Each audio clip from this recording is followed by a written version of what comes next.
महल बनाए लोग कहे घर मेरा, पत्थर चुन चुन महल बनाए लोग कहे घर मेरा,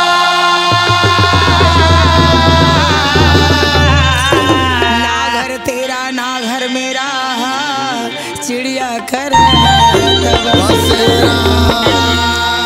चोला माटी के हेगा,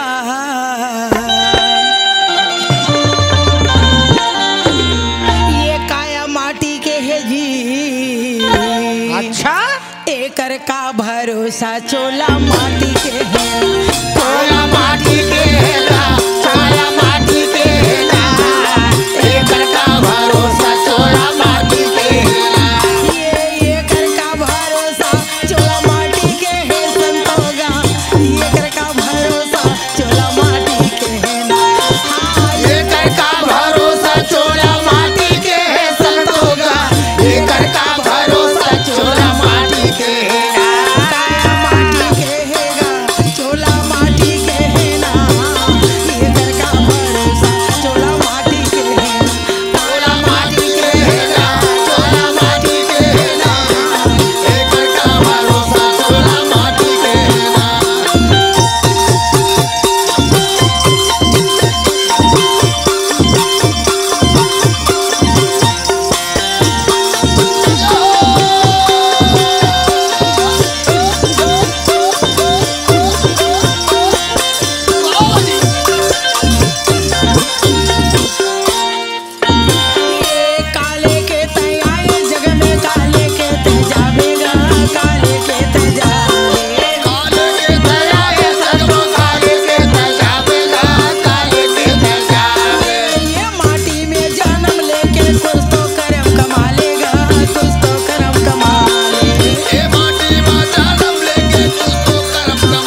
मोर बात लता जाके कुआ में पानी भरे भर जाता जोड़ी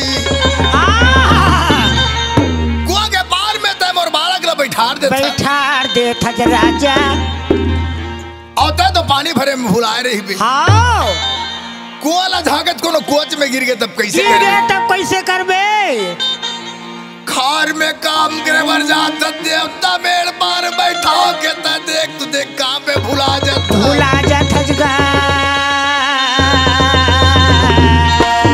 और जंगल झाड़ी के कारोबारे अलग प्रकार के जानवर घूमत रही थे या अमर बालक ला कोनो उठा के ले गए तब कैसे करबे महाराज सुना था देवता हाँ मोर कहा नालाते मान लेते जोड़ी या मोर बहनी कौर न लजा के ला लेते मोर घर में मोर बालक के प्रतिपालन करती देवता मोर बालक के प्रतिपालन करती जोड़ी महंगू दास बस सपनम सपनावत रहा सुबह के समय बाबू गांव के सुंदर सियान मर बुजुर्ग मन लकई थे कैसे भैया हो अरे सपना जैसे हो ही लड़ाई और जागे मन फिर सब बचाई काबर अरे कभू कभू सपना सच हो जाते और कभू सपना अरे लवारी घलो खोते पंडित पिताजी ऐसे लेकिन 5 बजे भोर के सपना सही होते पंडित जी कबो सपना के देखबे अच्छा बिल्कुल सत्य होते ऐसे सही गाँव के संत मन कहते भागुदात जाके तला लेते गा तो सुंदर बात और बालक के प्रतिपालन करती अरे का हो ही देख ले लाल के बने बातें ऐसे आओ सुबह के समय महागुदास बा सुंदर बाला स्नान करावे सुंदर मस्तक में जाके चंदन लगाए कंठी वाला से गुरु वाला सजाए भाई बाबू हाँ गोद में पा के महागुदास बा घर से निकल गए गाँव के नर नारी देखते बाबा के रंग रूप लगे थे दाई वो का हो गए सुंदर बालक लेते जन्म दिए मैया तोर स्वामी महागुदास बात गोद में पा के बालक लग गली मेरे गत चले जाते और तय करो जीते थे मैया यही बालक लग गोद में पा के तक गली में निकलते दाई कौन बैरी के मैया तक का बिगाड़ दिए दाई आज हमारे गाँव लेते जुदा हो गए भैया बाबू हाँ मड़वा मटिया नाम के गांव में चले जाते मांगूदास गांव में जाके पहुंचे साथ सहेली लेके करुणा माता तालाब में स्नान करे बर चले आवत वही तालाब के पाला मांगूदास चढ़ के चले जाते गोद में पावे गुरु बाबा लगा या करुणा माता देख के थे हो या धन है भाग बेटा वो मैया तोरा जन्म दी से देगा उन्हीं का चंदा तुर काया बरा थे रे मोर कुमार आज मैं तोरा गोद में पा लेते बेटा मन के प्यास बुझा लेते बेटा मन के प्यास बुझा लेते मन के प्यास बुझा लेते होगा नहाए के सुरता मैया के भुला गए अच्छा और नजर भर के जाके गुरु वाला देखा थे गोद में पाओ के महागोदास वो चले जाओ तुम्हें घर में पहुंच गया जी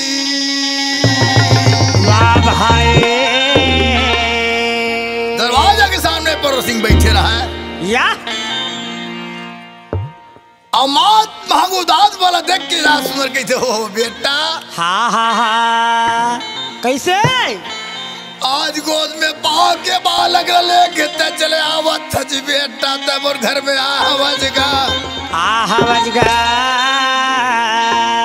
आज मोर करम फूट गए बेटा अच्छा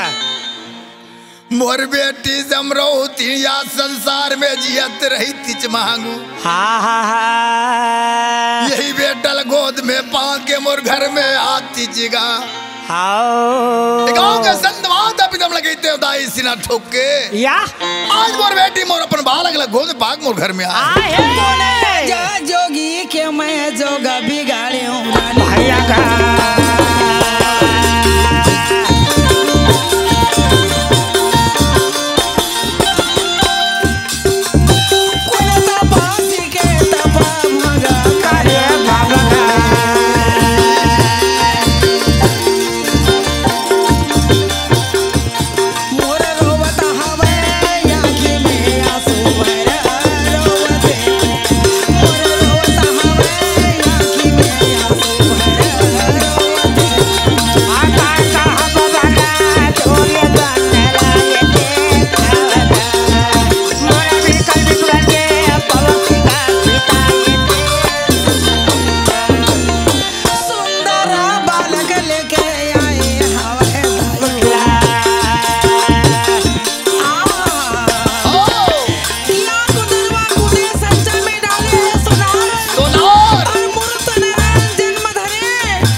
या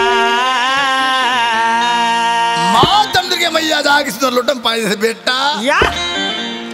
ये ले पानी बेटा हाथ मुंह धो के सुंदर घर में चले आओगा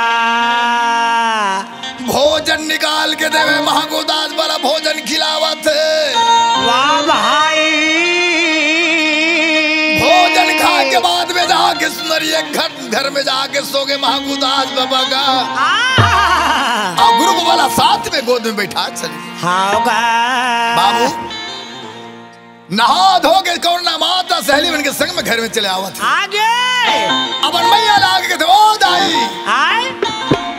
हमारे घर में कोनो गांव सगा है कामिया या आज हमारे घर में पहुंचा जाओ है का दाई वो ते बोला बता दे भैया सुनना बेटी का हो गए अरे यार है चमाता रहा कम से कम गीला कपड़ा में हवा कम से कम सूखा कपड़ा बदल ले कम से कम हो सुना था मैया हाय ऐसन बालक गोद में पार हित ल देखे दाई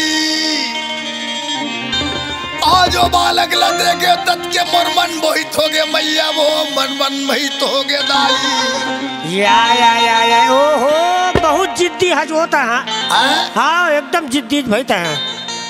ओकरे सजित कहा था मैया कैसे कौन आए दाई कौन आए वो हमारे घर में बालक लेके कौन आया ये मैया घर में बालक लेके कौन आया वो बेटी कौन आया ये वो हमारे घर में बालक लेके कौन आया ये वो हमारे घर में बालक लेके कौन आया ये मैया कौन आया ये वो हमारे घर में बालक लेके कौन आया ये दाई घर में बालक लेके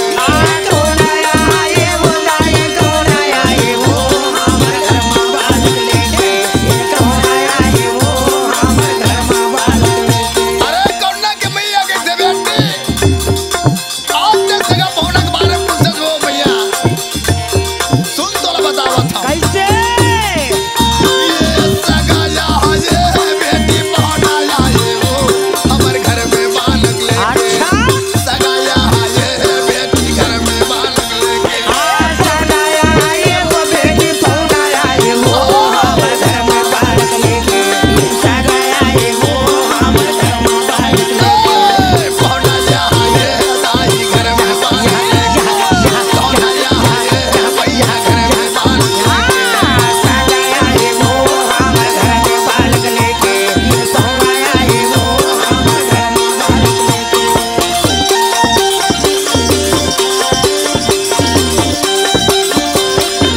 कौन घर में सोए घर घर में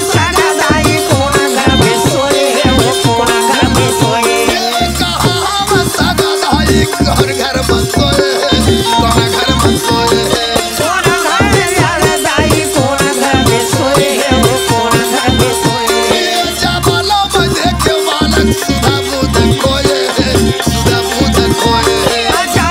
में देखे बालक सुधा बुध खोए सुधा बुध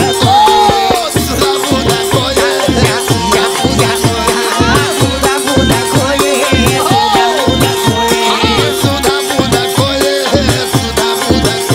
सुधा बुध खोए सुधा बुध खोए अरे कौन बात कही थे का कहताई वो कैसे जब ले वो बालक ले देखे मैया मोट नजर नजर में झूलत आज वो बालक ले देखे मोर सुध बुध खो गे मैया वो आज वो बालक ले मैं गोद में जब तक नहीं पाऊं मोर आत्मा नहीं बुझाता शांत नहीं होए अरे माता के कौन जाकर सुंदर कौन ना माता कही थे कैसे ऐसा ना बालक दुनिया में नहीं होए हमारे घर में बालक लेके कौन आया ये मैया घर में बालक लेके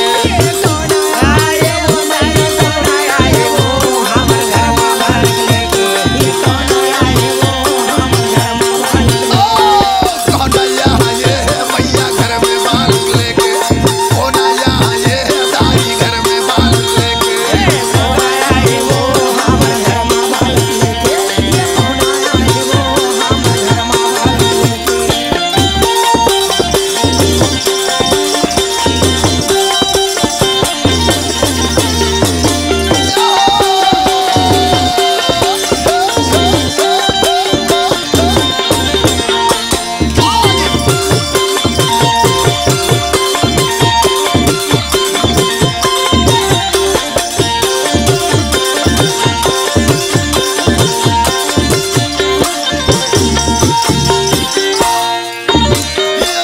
भादो के महीना में होते पोरतीजा होते पोरतीजा भादो के महीना में होते पोरतीजा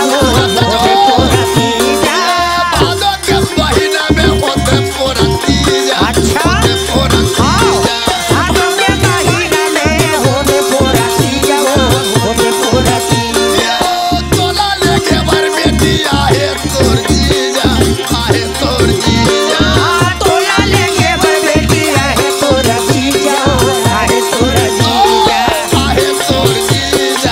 तोर जीजा आहे तोर जीजा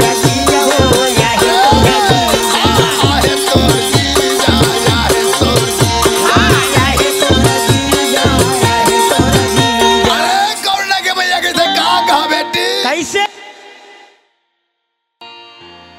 अरे करुणा के मैया कैसे बेटी आ देख तू देख तोला लेके भर तोर जीजा तोर बरिया है वो आज ओकर बालक घासी के त देखभाल करबे बेटी पति पालन करबे अच्छा बाबू अच्छा अरे बाबू दास वो जाकर के करुणा माता लेक गिरतपुरी माँ है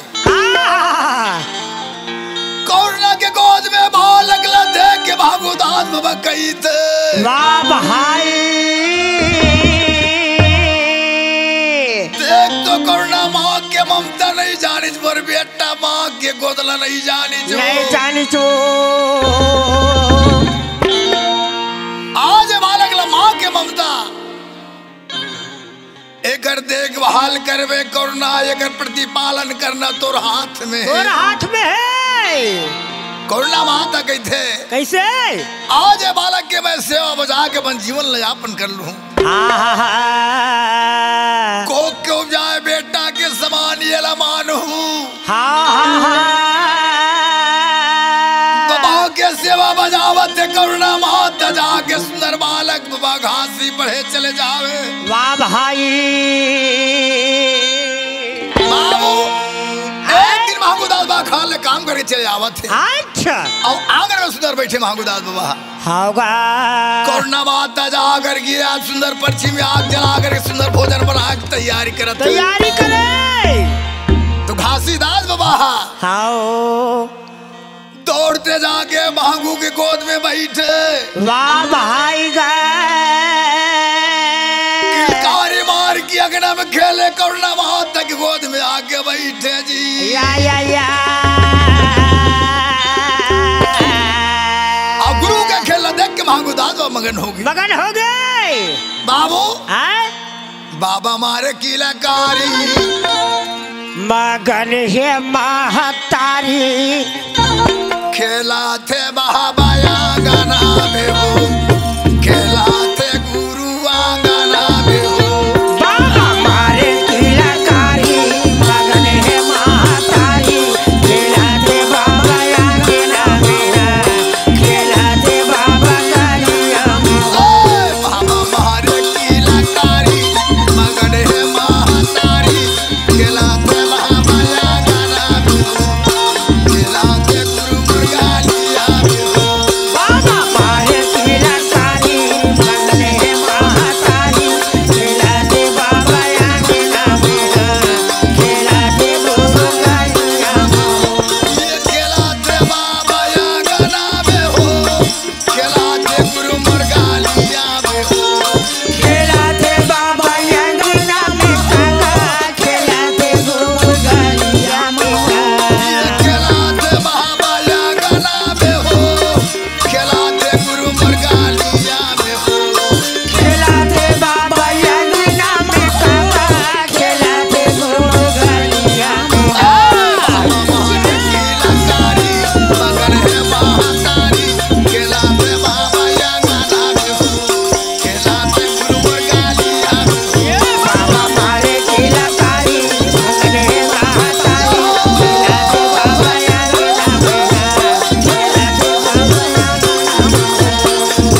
अरे माता करुणा महमूदात बाबा मगन हो के बाबा के सेवा बजावत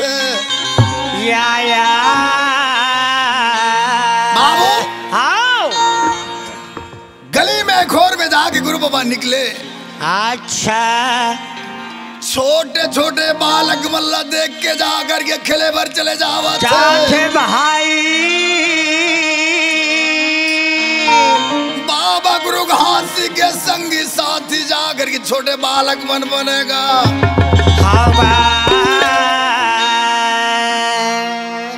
बबाला देख के गांव के जब मोले का पारा पड़ोसी के लड़का मन सुंदर बाबा के संग में खेले धल्ली। हाउ हाउ हाउ हाउ बाबू का हो गए? खेलते खेला जाकर के आज थोड़ा गांव के दूर में खिले भर चले गए। वाजी बाबा के संग में खेल खेलेगा जाकर के एक दिन अचानक बादल गरजे बिजली चमके जय हो पानी बरसे भर लग गए। अच्छा देखत माने मोर करना लगा भय सावन में बिजली चमके भैया भादो में बरसा बरसे। हाँ देखत माने मोर करना लगा भय सावन में बिजली चमके भैया भादो में बरसा बरसे। हाँ सावन में बिजली चमके भैया भादो में बरसा बरसे।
के संगी साथी छोड़ के भग के चले आवत। जय हो जय हो जय हो के भीगे कपड़ा अच्छा धीरे धीरे चले आवत थे गुरु बाबा का। वाह भाई जी खुला दरवाजा देख के जाके बाबा घासी जाके घुसे तो घर में। या जय हो जय हो जय हो। का हो गए? ठकुरन माता खा ले काम करके आ रहा है बिचारी। हाँ और बटके में बात से निकाल के खा पर बैठे खाए पर बैठेगा। जैसे जाकर के खाओ गए कौना उठा रहा ओत के बेर घासी दादा पहुंच के जा गई थे। ओ दाई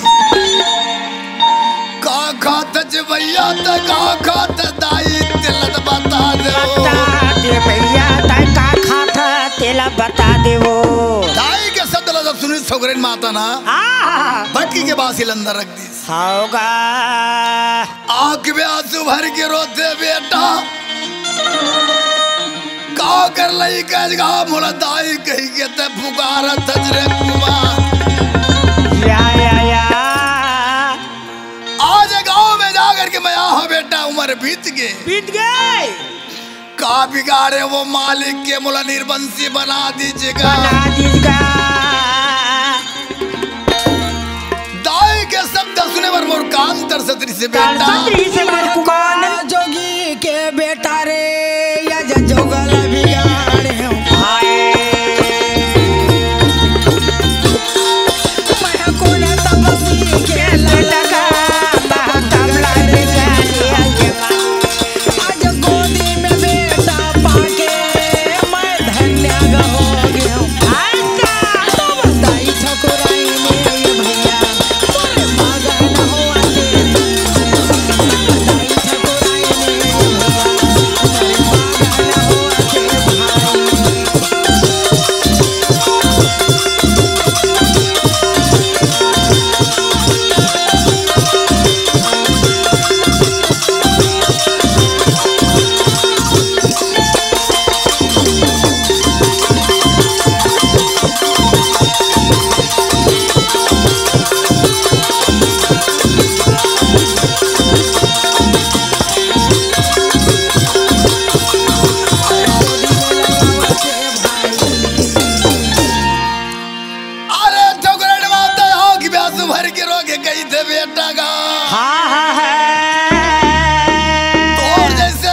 धरती में रेंगा लेते होगा।